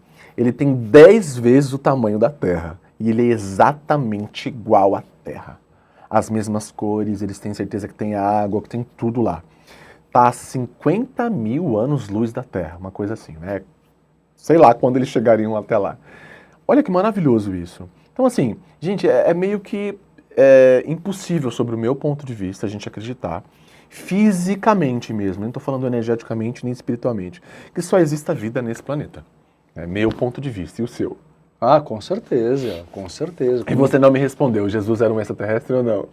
Ah, sim, sim, Sim? ele era. Ele era porque ele era um capelino, né? Ah. Então, na verdade, eu tenho muita convicção disso. A questão é que, como eu falei, as pessoas pensam em outras raças que são mais populares hoje em dia, como, né, fala-se muito dos sirianos, fala-se muito de outras raças que não são tão conhecidas como... Os capelinos não são tão conhecidos pela grande maioria das pessoas. É algo mais de estudo da espiritualidade e do ocultismo, né? Quem estuda sabe sobre os capelinos, né? Mas a conexão com eles existe até hoje. É que eles são uma linhagem muito antiga que veio à Terra, como eu disse, mas eu acredito que Jesus tenha sido um coordenador, um monitor da turma que veio para cá, entende? Sensacional. Amado, você acredita, agora pulando de alho para bugalho, né? Assim que fala, eu acho que o ditado, eu sou péssimo em ditado, gente, mas acho que é assim, alho para bugalho. Você acredita que os relacionamentos... Eu tô perguntando, gente, coisas muito distintas para ele, porque ele fala de tudo. Eu vou te falar do que esse homem fala, só para você entender por que eu tô fazendo todas essas perguntas para ele, ó. Ele fala de prosperidade, reciclagem de vida, se você quiser uma mentoria, se você quiser entender mais, vai nos canais dele que você vai achar muita coisa lá. Ele fala de inteligência emocional, ele fala de auto-organização e sucesso profissional, ele fala do poder das palavras, ele fala de cura emocional, ele fala de saúde e psicossomatização. Ele fala de relacionamentos amorosos, educação, pai e filhos. Ele fala de despertar da criatividade, liderança e resiliência. Ele fala da lei do perdão. Olha que lindo isso, gente. Ele fala da lei da atração e prosperidade financeira. Ele fala de desenvolvimento e equilíbrio da mediunidade, da paranormalidade, viagem astral e os 7 raios, do domínio das bioenergias. Ele fala sobre a verdade, sobre os ensinamentos de Jesus Cristo, que é o que a gente está falando agora, teosofia. Ele fala de resgate do feminino, que é algo tão importante. Ele fala de laços afetivos, karmas, vidas passadas. Ele fala de ocultismo, já falamos também. Ele fala de metafísica, falamos um pouquinho também de ufologia, falamos também. Ele fala de mitologia dos orixás, também falamos. Ele fala de inteligência espiritual, ele fala dos chakras e autocura física, quântica e prosperidade. Olha isso, então... Eu quero aproveitar um pouquinho dele aqui, sem abusar, mas aproveitar. Então, estou falando de vários assuntos aqui para perceber os pontos de vista dele, para trazer clareza para mim e para vocês também. Amado, vamos lá. Você acredita que os relacionamentos amorosos são vínculos espirituais ou não? Acho possível, mas não vejo com tanto radicalismo quanto se propaga. Eu acho que existe uma romantização esotérica que tende a colocar no conceito da alma gêmea uma ideia que é fantasiosa. Então eu vou até explicar o que eu entendo por almas gêmeas, que me remete à espiritualidade, àquilo que eu vejo, e não simplesmente a um conceito que eu acho superficial, como é propagado e popularizado. As pessoas acreditam, de um modo geral, que todo encontro é programado, principalmente quando você se apaixona.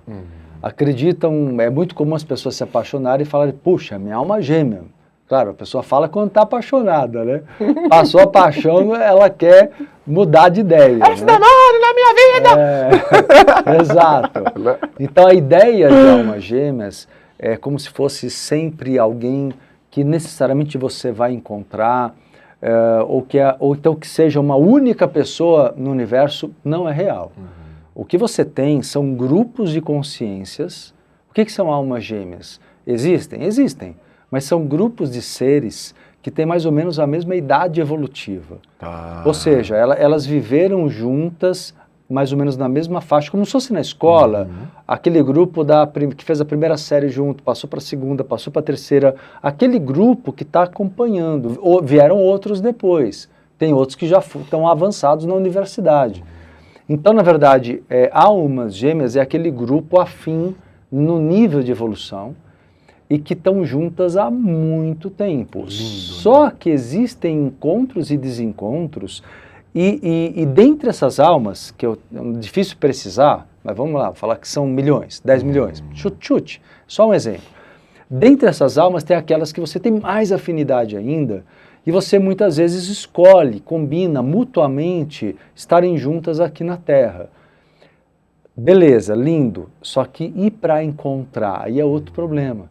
Porque a hora que você reencarna, existe uma lei chamada lei do esquecimento. Então você pode ser guiado sim pelo teu coração, pela tua intuição, pelo amparo espiritual que pode ajudar, mas não é certo que você vai encontrar. E paixão não indica alma gêmea. Quer dizer, a pessoa pode se apaixonar por uma questão puramente psicológica, né? Então, na verdade, almas gêmeas, elas demandam, para você identificar, mais a intimidade do amor do que a paixão que não é ainda amor. A paixão, quando uma pessoa está apaixonada, falando até um pouquinho do aspecto psicológico desse assunto, uma pessoa apaixonada, ela veste sobre a outra expectativa dela. Ela não conhece a pessoa real. Uou! Olha que Entendeu? interessante isso, gente. Uma pessoa que está apaixonada, ela veste sobre o outro as expectativas dela. Exato. Fica bem claro, não fica? A diferença. Muito. Expandiu super aqui o cardíaco. Ah, que bom! Então, de uma certa maneira, eu posso dizer assim, não existe amor à primeira vista, existe paixão à primeira vista, que pode se desenvolver em amor, ou não. Então, existe um potencial de uma relação começar com a paixão, virar amor. E aí você fala, foi amor à primeira vista. Entendo. Mas, na verdade, o amor envolve troca, conhecimento mútuo, intimidade, envolve você olhar para o outro real e não para o que você deseja que o outro seja. Sim. Tanto que a maior parte das paixões acabam porque são puras projeções, são essa coisa de vestir o outro. Então você acredita que uma pessoa quebrada cocria uma pessoa quebrada? Você acha que está tudo dentro? Você tem esse ponto de vista também ou não? Sim, Os iguais se atraem. Sim, eu acho que é muito comum você atrair pessoas. Sempre você pode até, numa fase da vida que você não está bem, atrair uma pessoa num grau de evolução muito diferente. Porque depende muito, Lelê, do teu nível de merecimento também.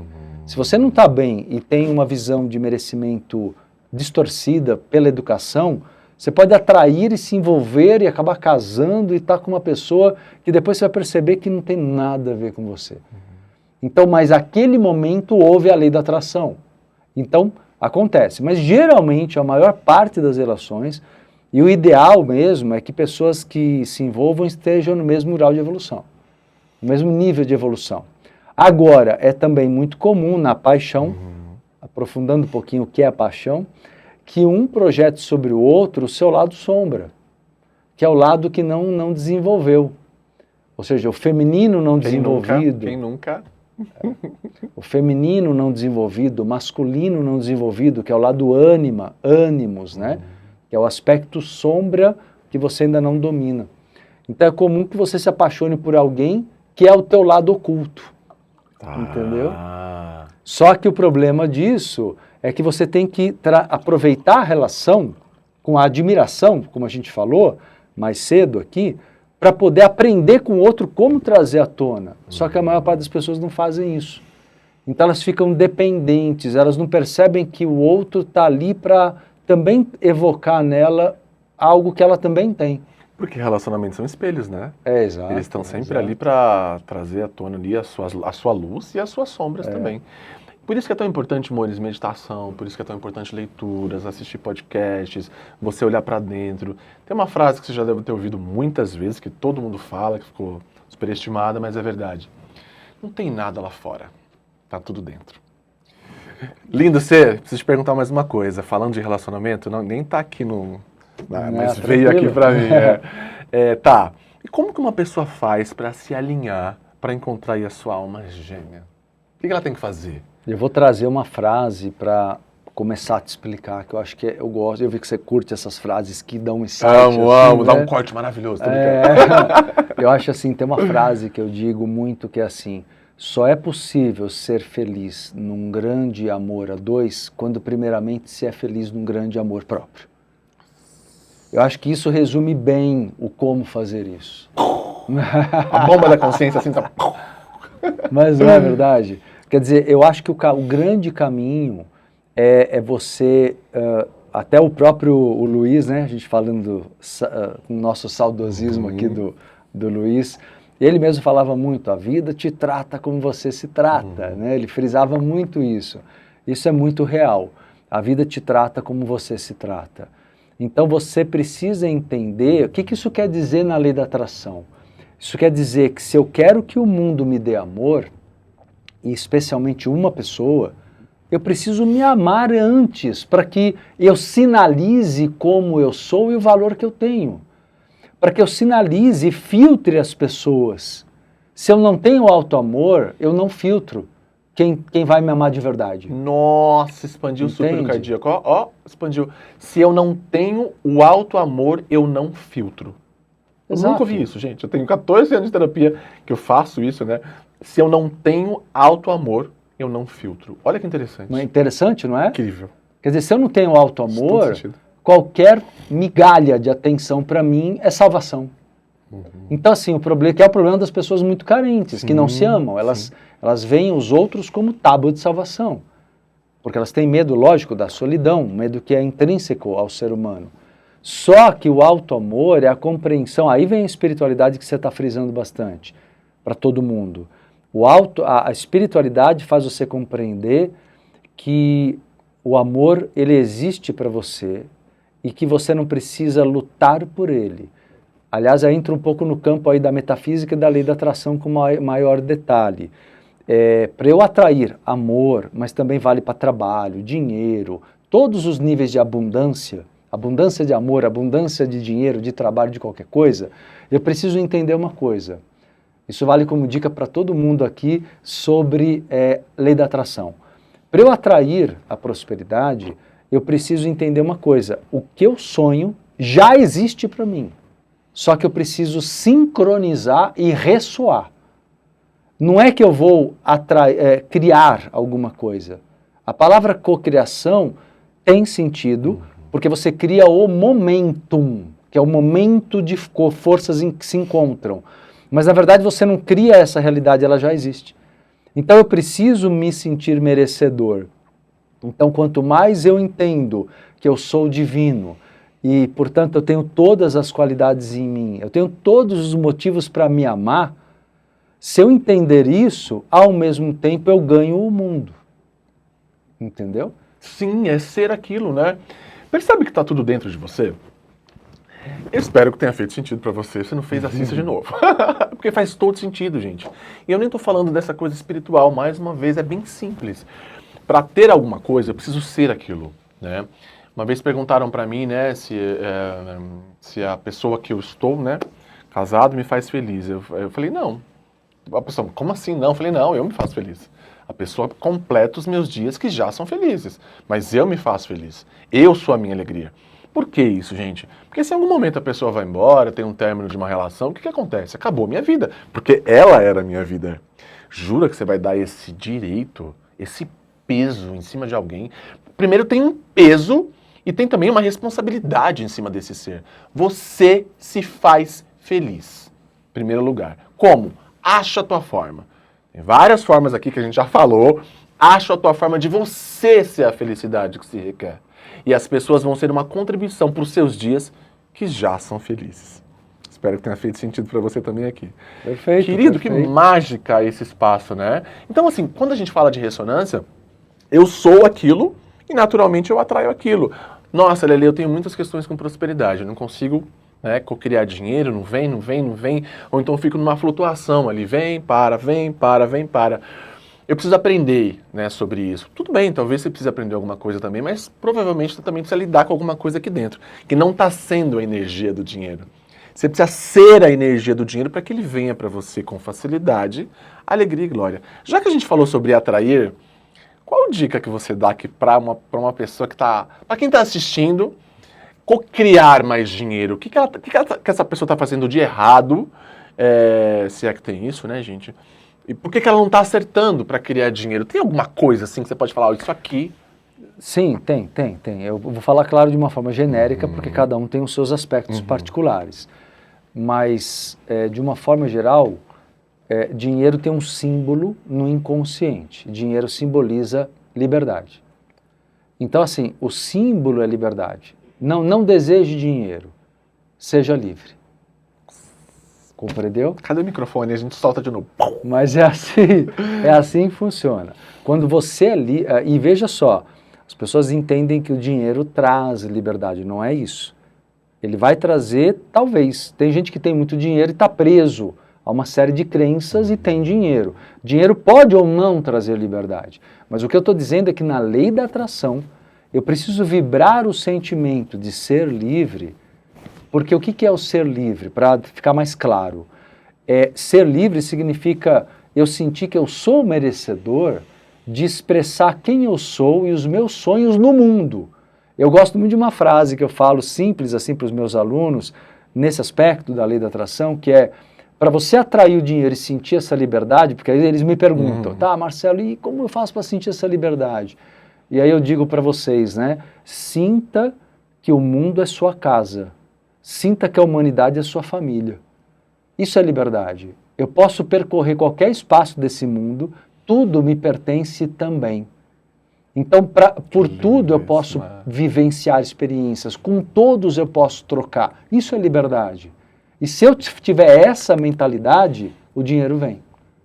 Sensacional, gente. A gente vai assistir de novo, até ficar intrínseco na gente, né? Mas uma hora a gente aprende. São chaves, né? Importantes. Incrível. Você acredita, bom, eu já fiz essa pergunta aqui, você já me respondeu, mas eu vou perguntar novamente. Por que você não acredita que a gente...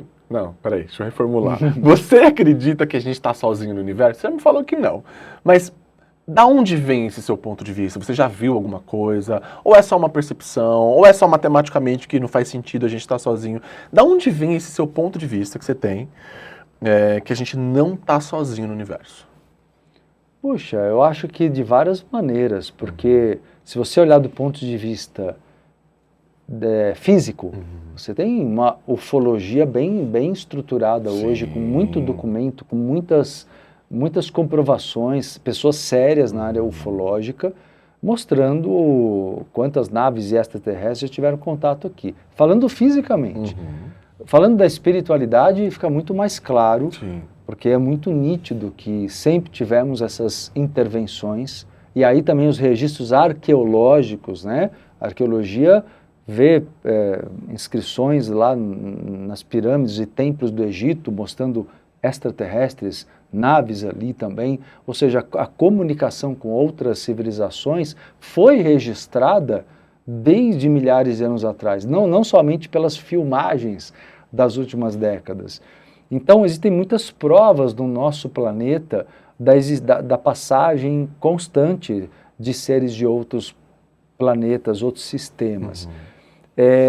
Mas uma coisa muito importante nisso, Lelê, é a gente entender que não estamos sozinhos de qualquer maneira. Quando as pessoas procuram os extraterrestres, aí eu vou pegar um outro lado da sua pergunta, que assim, tem muita gente que quer entender isso porque quer uma espécie de salvação, que nos tempos de hoje viria, quem sabe, pelos extraterrestres.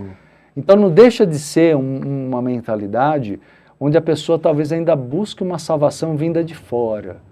Então é importante as pessoas entenderem que eu acho que, apesar de que é muito claro para mim, por todos os estudos, vivências, eu na época que eu comecei a trabalhar já como professor com 20 anos de idade, 19 para 20 anos, aliás, eu tinha, quando eu trabalhava na equipe do Dr. Valdo Vieira, né, que eu comentei, um grande espiritualista que desencarnou há poucos anos, né, mas eu achava ele radical na parte de estudo, mas era a área dele, né, a área dele era pesquisa, ele criou uma mega biblioteca e tal e tal.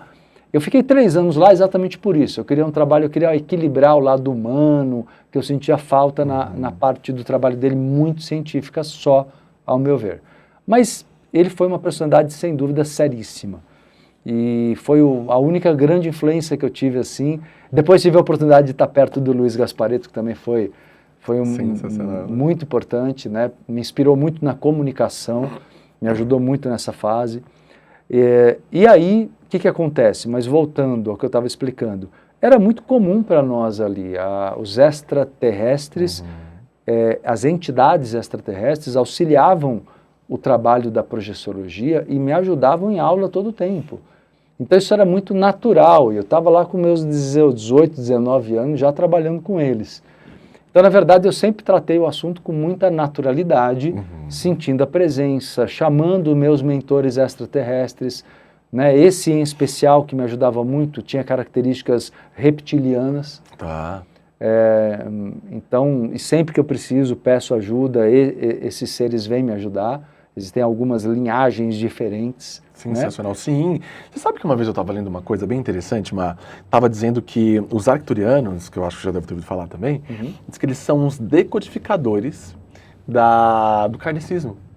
Eu achei muito interessante isso. Eu falei, nossa, quem disse isso foi Chico Xavier, há muito tempo atrás. E aí eu falei, será que essa notícia realmente está, né, verossímil?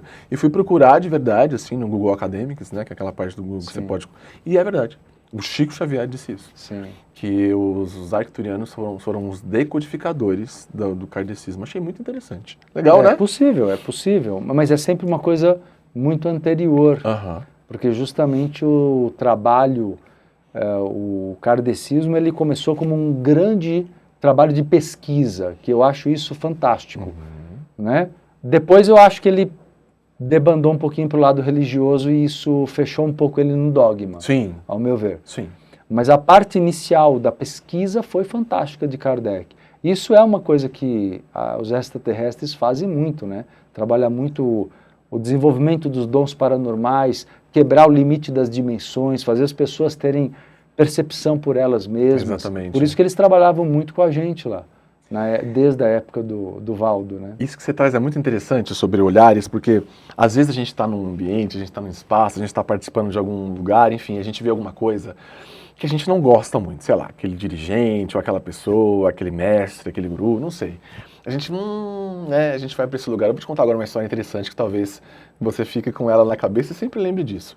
Teve uma vez que eu estava com questões também com o centro espírita que eu ia, o centro espírita kardecista, há muito tempo atrás. E aí fui ter uma reunião com os mentores amigos, que todo mundo tinha toda semana. E aí comentei assim, né, bem por cima, não foi nem fofoca, foi um comentário mesmo. Tô meio insatisfeito, né, tá tendo muita briga aqui, muita confusão e tal. E esse mentor, né, que tá, esse médium que estava incorporado ali com o mentor disse para mim, filho, são apenas pessoas, venha pela causa. Nossa, aquilo expandiu tanto meu cardíaco. E todas as vezes que eu estou em qualquer situação, qualquer lugar, e que eu vejo uma coisa que para mim é uma questão, que no fundo é julgamento, né, gente? Porque tudo sempre tá maravilhoso, né? As questões têm a ver com os nossos julgamentos, né? Então, quando para mim é uma questão, me lembra dessa frase, desse mentor, filho, vá pela causa, são apenas pessoas. Então, é muito interessante, né, quando a gente pega nesse lugar, porque, gente, sempre pode ter alguma coisa que você não vai... sei lá, gostar, que você vai falar, tal. Cara, fica na causa, fica na maravilhosidade, no tamanho, na expansão tem daquilo. Uma coisa, concordo muito com o que você falou, eu acho que o ideal é importante, mas acho que também existe uma outra coisa, Lelê, que são as egrégoras que têm níveis de consciência. Então, por exemplo, às vezes eu falo muito que as religiões, eu tenho uma visão muito própria sobre o porquê uma pessoa escolhe uma religião ou outra. Para mim, é muito claro que as pessoas não escolhem religião por questão de fé. Para mim, religião não é uma questão de fé. Para mim, religião é uma questão de personalidade. Nunca tinha pensado nisso, faz todo sentido. Você vai para uma religião ou para outra por questões psicológicas. Quem vai pra macumba é doido, quer dizer assim, tô Não. brincando. Porque eu fui. Não, Gente, é uma brincadeira, claro, não é macumba, Não. macumba é um instrumento. É doido por magia, é doido por É, natureza, né? É doido por coisas boas. Mas, na verdade, a personalidade, você Tá. pode ver que pessoas mais conservadoras, com muito medo da mudança, vão preferir uma religião onde ela seja ditada com normas. Nunca ouvi ninguém falando sobre isso. Faz todo Não é? sentido. Todo sentido. É verdade. Tem a ver com a personalidade do ser, né? É a personalidade. Não é, porque, por exemplo, quando você evolui como ser humano, você começa a se incomodar mesmo com aquele entorno e você percebe que a egrégora está te limitando. Porque é um transbordar, né? Essa coisa de espiritualidade, Exato. mediunidade, de ser, enfim, Exato. uma contribuição para essa realidade. Você não aprende um curso, lindo ser, meu ponto de vista. Você vai transbordando.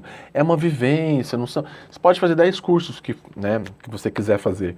Mas tem pessoas que eu conheço, grandes terapeutas holísticos, que têm ali 2 ferramentas. Aí, cara, quer uma contribuição. O cara tem reiki, sei lá, alguma outra coisa.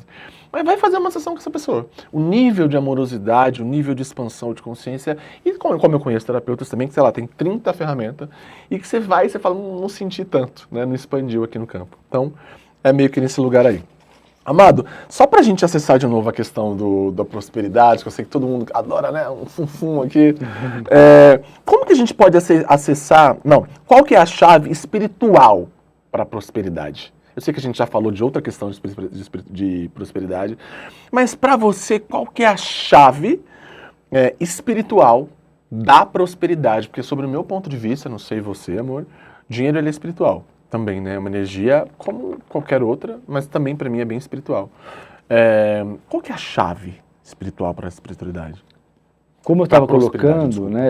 Não, certo. Como eu estava colocando, Lelê, cada setor, eu vejo a espiritualidade como uma roda, né?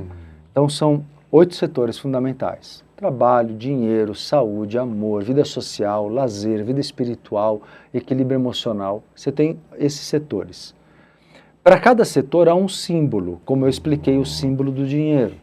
Por exemplo, o símbolo do trabalho. O que gera prosperidade profissional?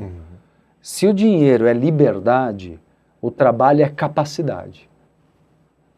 Tem uma coisa muito interessante sobre dinheiro e trabalho que eu posso explicar para todos aqui, para você, que é muito legal.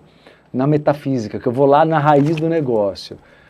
Veja só, as pessoas às vezes querem, o povo às vezes quer uma coisa bem assim, olha, o que eu faço, hein? Faço um trabalhinho em casa. Eu boto fogo no negócio, eu escrevo 3 nomes, pulo 3 vezes, é isso. Mas não precisa às vezes disso. É muito mais importante, às vezes, uma chave aqui dentro. Tá. O poder está em você. As pessoas têm que entender isso. Quando elas supervalorizam, não que os elementos não tenham importância, são energias e são importantes. Mas o que eu quero é que as pessoas entendam que o poder é intrínseco. Que a própria conexão com as energias da natureza pode se dar por meditações. Eu não preciso nem manipular obrigatoriamente os elementos sempre. De vez em quando, tudo bem. Se você quer ter um pouco mais do concreto ali, né? Mas o que eu queria dizer é que, olha que interessante, a raiz de tudo, no sentido dinheiro e trabalho. Dinheiro tem raiz na energia feminina e trabalho tem raiz na energia masculina. Dinheiro, por isso que as grandes divindades da prosperidade financeira são femininas. A grande deusa mãe dos celtas, porque está ligada à fertilidade. A deusa Fortuna. A deusa Fortuna, Oxum, a rainha do ouro e da riqueza, entende? A mãe, mas não a mãe biológica, física, mas o símbolo da mãe universal, que é o Deus Mãe, é a fonte da nutrição da vida. E dinheiro é o símbolo moderno da nutrição da vida. Por isso que eu estou indo na raiz do negócio, para todo mundo entender lá no inconsciente o que tem que ser destravado. Então, por isso que você tem que se sentir amado pela vida, não por uma pessoa, não pela tua mãe biológica, não é isso. É amado pela vida. A hora que você faz isso, você entra em conexão com essa fonte de nutrição da tua existência nesse plano. Olha que expansivo isso, gente, se sentir amado pela vida. O quanto a gente sente que muitas pessoas têm esse ponto de vista, né? Que as pessoas querem fazer mal pra gente, que o mundo é um lugar perigoso, que, olha, meu Deus, isso vai acontecer, vão fazer tal coisa, vão te roubar, Gente, A gente está atraindo tudo o tempo inteiro. Se a gente começar a ter esse ponto de vista aqui, que a gente é amado pelas pessoas, tudo vai mudar. Você sabe que é interessante isso? Que eu sempre fui ator, como eu disse, mas eu tinha uma questão com falar em público. Só se eu tivesse com um personagem. Mas eu, Lelê, nossa senhora, fala Lelê, eu já inventava uma voz, já fazia uma coisa aqui, porque aí eu conseguia falar. Mas eu, Lelê, não. Botava uma persona.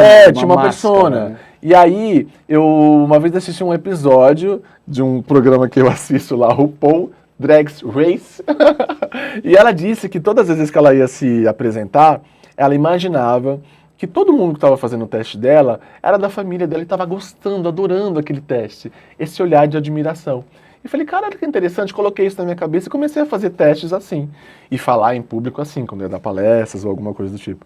E aquilo começou a ficar leve, começou a ficar carinhoso, começou a ficar gostoso e hoje em dia é ótimo. Então... Percebe? Porque eu comecei a ter esse ponto de vista exatamente nesse lugar, que as pessoas gostam de mim. Sim, eu tenho esse ponto de vista que eu sou adorado. Sim. Eu chamo todo mundo de amado. E as pessoas também me chamam de amado, porque eu, de fato, pra mim, eu sou amado. É esse lugar. Bom, é isso aí. E também são pessoas, né? Com diferenças, com limites. Sim.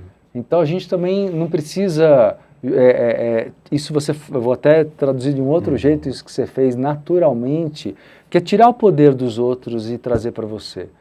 Né? Você não pode dar o poder para os outros de fazer uma cara ruim e você ficar mal, ou fazer uma cara boa e você ficar bem. Eu costumo dizer para os meus alunos que é tão ruim você ficar mal por uma crítica como ficar bem por um elogio. Porque se você ficar bem por um elogio é porque você não se conhece. Exatamente. Entende? Não se identificar, né? Você porque não quem precisa. se identifica com elogio também se identifica com a crítica. Se você ficar muito feliz, claro que é legal, gente, receber um elogio. É legal. Eu falei aqui 30 vezes que ele é lindo, eu falei 30 vezes. E tô falando que ele é maravilhoso como facilitador, Sim, claro. Eu falei. E ele, não, tá tudo bem, ele dava visto toda hora, então pra ele tá tudo bem. Mas o que é interessante, que você percebe quando a pessoa de fato não está se envaidecendo num lugar de né? Tá sendo ali um mimo pro corpinho, pra alma, pro espírito, claro, gente, sempre é.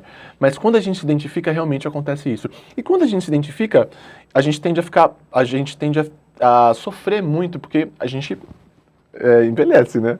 Quando a gente envelhece, a gente é muito identificado com a matéria, nossa, são pessoas que a gente vê aí, atores que não saem de casa e tal, porque tem muita identificação com beleza, com matéria, com corpo físico, e isso é uma questão. Sim, né? Sim. Amado, a última pergunta, chateado, fala aí do lado também. Como que a gente pode acessar o despertar da consciência, né? Fazendo uma ligação aí com o nome do programa. Como acessar? Puxa, olha, o despertar da consciência, eu falei sobre isso hoje numa live minha do meio-dia. O despertar da consciência, ele vem em primeiríssimo lugar com um incômodo com o seu velho mundo. Em primeiríssimo lugar, ele vem com desconforto. Ele vem com uma percepção de que você não se encaixa mais dentro de um trabalho, dentro de uma relação, de um casamento ou de relações familiares, quando você nota que essas relações, elas não correspondem ao seu novo eu, que está se revelando mais sensível para a espiritualidade ou para um olhar de evolução para a vida, de dons, de talentos, um olhar não vitimista. Quando você começa a perceber que a vida pode ser grandiosa, que você tem potenciais, mas aí você olha para o teu velho mundo e o teu velho mundo não quer evoluir junto, eles querem, de preferência, te segurar, porque não querem te perder. Então você começa a entrar numa coisa, no despertar, que eu chamo de deserto pessoal, que é o momento em que você vai se sentir possivelmente só, você não vai ter apoio da maioria, porque a maioria não se identifica com a pessoa que está se revelando. Então, o despertar, as pessoas têm que entender que não é uma grande luz que vem, não é nada. O despertar vem com desconforto, às vezes até com alguns conflitos, que vão denunciando que está na hora de você dar um salto evolutivo e assumir quem você é de verdade. E que isso exige um preço, não é que ninguém tem que sofrer, mas exige um preço de alguns rompimentos, de pessoas que são tóxicas, de um trabalho talvez tóxico, onde a pessoa se aprisionava por condicionamento de escassez. Eu não posso sair daqui, não vou conseguir mais nada. Sabe? Então, é preciso romper com a escassez e compreender que o mundo é rico, é abundante em todos os níveis, né? Então o despertar vem nesse sentido. É muito importante que cada um de vocês que esteja agora nesse momento mergulhe no deserto pessoal com serenidade. Isso significa, para que haja essa serenidade, que a pessoa busque amparo espiritual, busque pessoas assim afins em novos círculos, né? Como é aqui o seu podcast, para poder trazer uma vibração renovadora, inspiradora, não é? Então, na verdade, as pessoas precisam, elas podem viver o deserto pessoal de uma forma muito mais saudável. É preciso desapegar do passado, e aí o despertar vai se transformando num novo tempo e a pessoa atravessa aquela chamada a noite escura da alma. Adoro esse termo. Não é? É pesado, mas eu adoro esse termo. A noite escura da alma. Dá uma gulgada aí para você ver o que significa. É bem interessante. Que está ligado àquele momento da escuridão, mas que tem a aurora também, que é o final disso, o momento do clarear, que a vida clareia, é aquela hora que você fala, nossa, cheguei do outro lado do deserto, agora eu tenho terra fértil, agora eu tenho uma nova vida para cultivar, novas relações, uma nova relação comigo mesmo. Então eu vejo que o despertar, ele é acessado quando as pessoas elas se dão ao direito de questionar por que não estão felizes. Sensacional.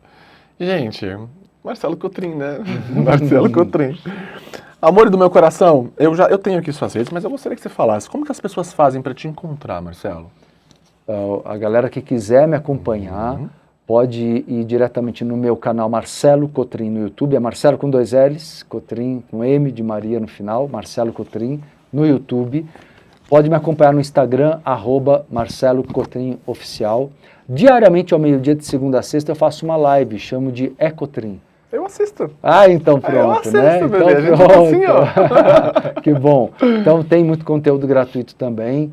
Tem o meu trabalho, que tem valores muito acessíveis, mas eu sempre faço muita coisa gratuita para todo mundo. Que lindo. Então, independentemente de qualquer coisa, todo mundo pode participar, todo mundo pode acessar. E tem cursos, tem workshops, né?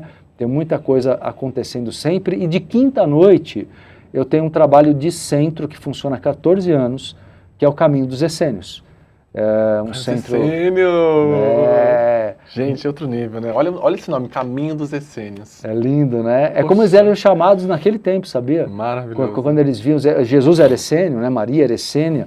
E quando eles viam aquele grupo de pessoas que eram muito pacíficos e muito dedicados ao espiritual, ao humano, lógico que Jesus nasceria ali para facilitar o caminho dele inicial.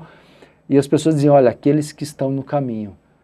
Então, eu inspirado nisso, eu batizei um trabalho que é assistencial espiritualista, sem vínculos religiosos, e acontece de quinta à noite, às 21h30.